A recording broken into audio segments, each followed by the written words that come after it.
Hello and welcome to On Leading with Greatness. I'm Jim Salvucci of Guidance for Greatness.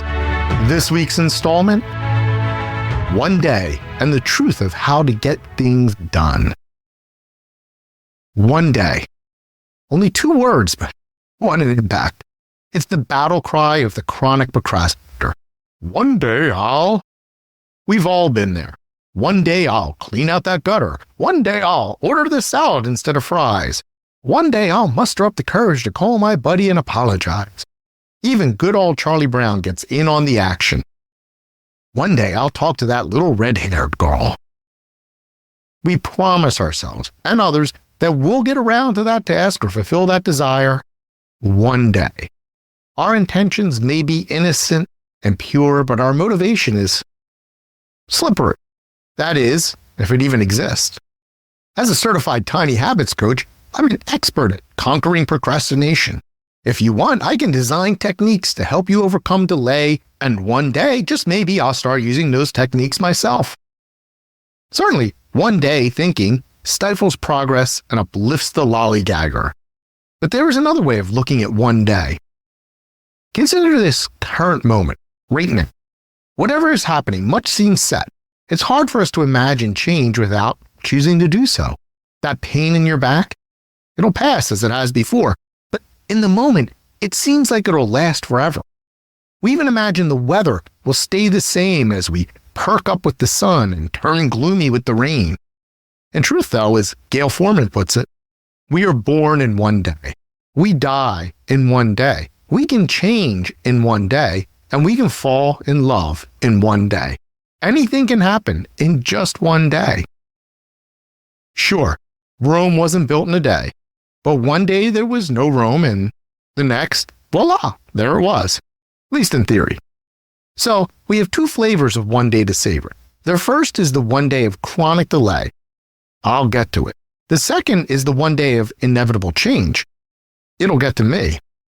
Indeed, while change can be measured in days, it is best measured in mere moments. Instead of a softly tossed ball with its predictable arc, life is more like a change-up.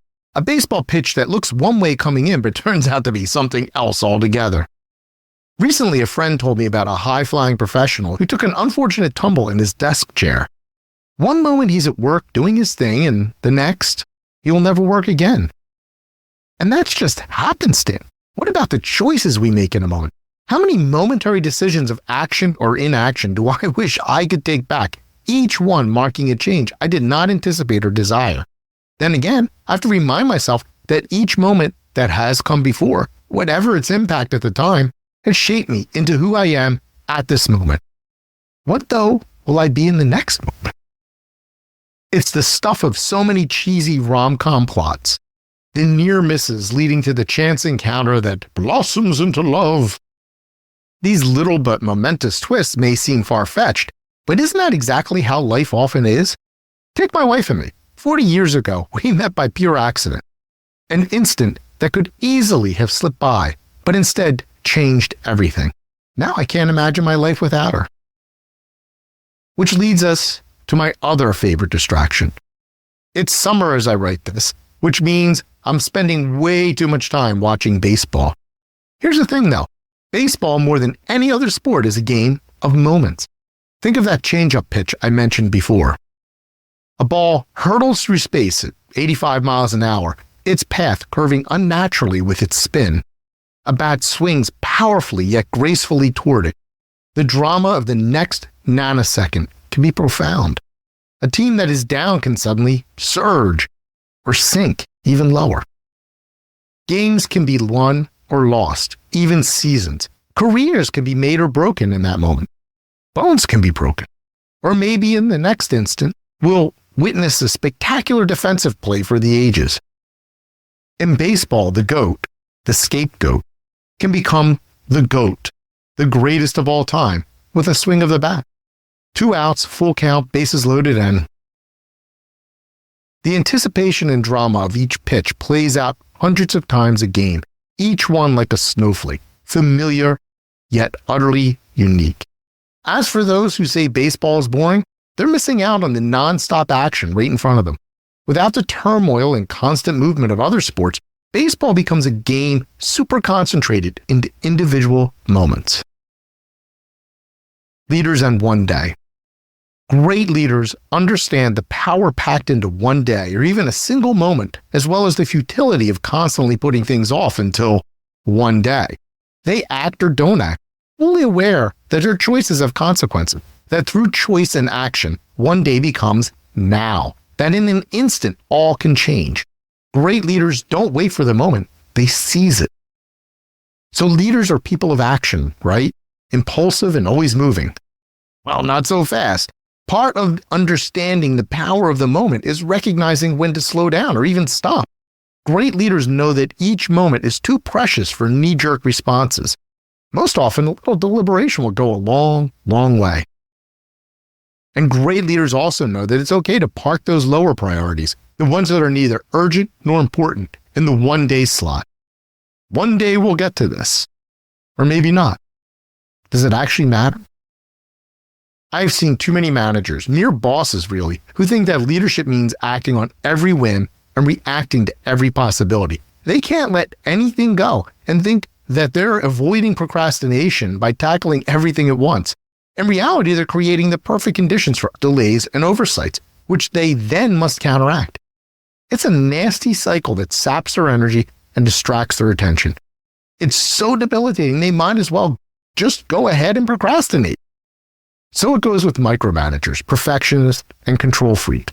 But because these folks look so frantic, we tend to put them on pedestals while ignoring their ineptitude.